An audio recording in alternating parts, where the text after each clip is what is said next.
안녕하세요, 키빗입니다. 이번 주제는 개가 블록체인의 조상, 개의 역사 두 번째입니다.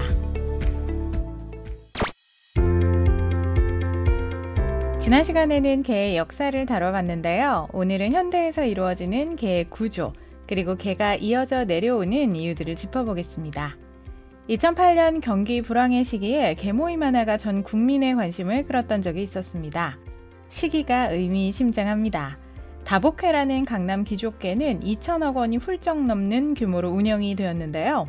연예인과 정치인 등 유력 인사들이 포함되어 있었습니다. 당시 신고한 피해 액수만 300억 정도였으니 어마어마한 사회적 파장이 있었을 겁니다. 개는 개주 윤모모 씨의 골프와 사업 등으로 친분 관계에 있었던 사람들 중심으로 시작되었습니다. 연예인 및 유명 인사를 포섭하면서 급격하게 커졌는데요. 강남 상류층 상징으로 통했던 빨간색 수첩은 다복회의 개장이었다고 합니다. 개주는 개원 300여 명에게 계좌마다 매달 250만원에서 2,500만원까지 갯돈을 받았고요. 받은 자금은 낙찰개와 번호개를 혼용해 운용했습니다. 그러다 개주의 자금 운영에 차질이 생기며 고리에 사채를 끌어들여 미수금 돌려막기를 시작하고요. 사채 이자로만 300억 원의 비용이 나갔습니다. 또한 개주가 낙찰 순서를 조작하거나 유령 개원을 통해 낙찰시킴으로써 갯돈을 빼돌리는 행동도 있었죠.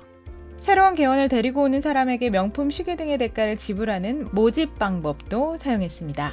경제적 수준이 비슷한 사람들과 교류하면서도 돈을 불리고 싶어하는 심리를 이용해서 만들어진 거대한 귀족계는 현대계의 본질을 보여줍니다. 일단 개 구조를 한번 볼까요? 순번개, 번호개. 순번 번개는 미리 순번에 따른 이자를 정해놓고 개원끼리 순번을 통해 갯돈을 받는 방식입니다. 급전이 필요하면 빠른 순번을 받고 높은 이자 소득을 원하는 사람은 뒷순번을 받죠. 갯돈을 탈 때마다 뽑기로 정하는 방식은 뽑기개라고도 합니다. 20명이 매달 20만원씩 20개월을 붓고 월 이자를 0.5%로 정한 번호개를 예로 들어보겠습니다. 월 이자는 갯돈의 0.5%인 2만원이고요. 갯돈을 탈 번호는 1번부터 20번까지 정합니다. 금전이 필요한 사람은 1번을 받아 400만원을 받고요. 그 다음번 모임부터는 다중순위의 개원에게 줄 이자 2만원을 덧붙여 22만원을 내게 됩니다. 2번은 402만원을 받고 그 다음번 모임부터 후순에게 줄 이자 2만원을 덧붙인 22만원을 냅니다. 이렇게 20명이 돌아가면서 갯돈을 타고 월 이자를 붙인 금액을 내게 되며 맨 마지막 20번은 438만원을 받는다는 것이죠. 이 개에서 20개월 동안 1번이 모두 낸 돈은 438만원이며 받은 돈은 400만원이니 38만원의 손해를 보지만 금전을 위한 이자를 낸 것이라 볼 수 있습니다. 20번이 낸 돈은 400만원이지만 최종적으로는 438만원을 받게 됩니다. 이자를 적게 내는 후순위 사람은 개가 깨질 위험을 감수하는 대신 목돈을 받은 것이죠. 거의 10%에 해당하는 이자에 세금을 낼 필요도 없습니다. 낙찰개. 낙찰개는 이자를 높게 부르거나 탈 갯돈을 적게 적어내는 개원이 먼저 갯돈을 타가는 방식입니다. 경매 구조가 개와 조합된 구조라고 보시면 됩니다. 돈이 급한 사람이 높은 이자를 내고 목돈을 먼저 타가는 대신 나중순위 개원들이 그 이자를 나누어 가지는 구조가 되는 거죠. 누군가가 목돈이 급한데 도저히 번호를 기다릴 수 없을 때 진행하는 구조입니다. 예를 한번 들어보겠습니다. 매달 10명의 개원이 100만원씩 갯돈을 모으면 매달 갯날에 모이는 전체 갯돈은 1000만원입니다. 예를 들어 첫 번째로 낙찰받은 1번은 550만원이라는 낙찰 금액을 써서 내면 1000만원 중 550만원을 뺀 450만원은 나머지 개원들에게 이자로 돌아갑니다. 앞순번 1에서 4번은 목돈을 먼저 타가는 대가로 수익률이 마이너스고요. 순번 6에서 10번은 수익률이 플러스고요. 나중에 타갈수록 위험도도 높아지지만 수익률도 높아지는 구조죠. 극단적인 예를 들어서겠지만 순번개와 비교하면 이자율이 엄청납니다. 일종의 P2P 사채와 비슷한 구조라고 볼 수 있는데요.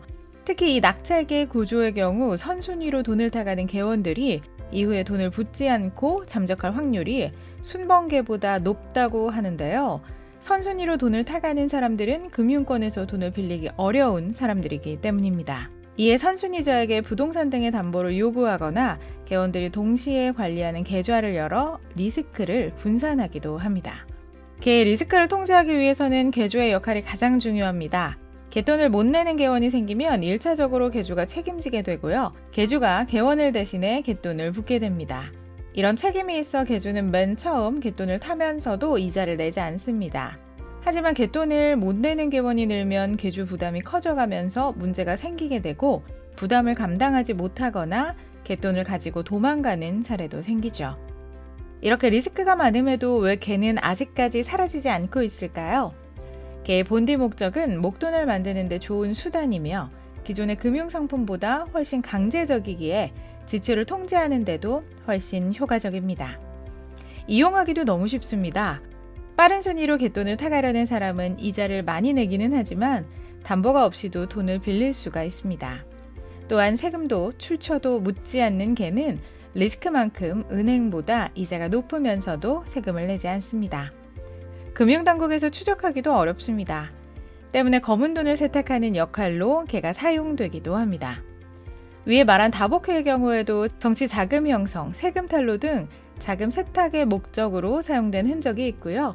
정치 로비 자금과 연루되기도 했다네요. 하지만 가장 큰 이유로는 사회적 교류 문제 때문일 겁니다. 현대사회는 점차 양극화의 극대화 방향으로 흘러가고 있고요.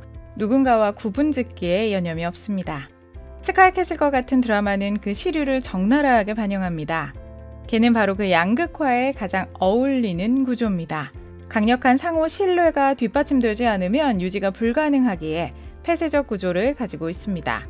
하지만 높은 진입장벽 대신 구성원으로 편입되면 사회적 네트워크가 형성되고 정보 습득에 유리한 장점이 있죠. 그리고 그게 바로 다복회 개장의 의미고요.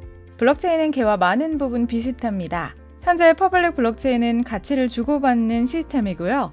이 블록체인을 사용하는 데는 엄청난 진입 장벽이 있습니다. 때문에 개와 블록체인은 상당히 많은 사회적 문제를 공유합니다. 또한 소셜미디어와 결합된 블록체인의 경우는 그 정도가 더합니다. 다음 시리즈에서는 개 기반에서 블록체인을 해석해 보겠습니다. 지금까지 키빗이었습니다.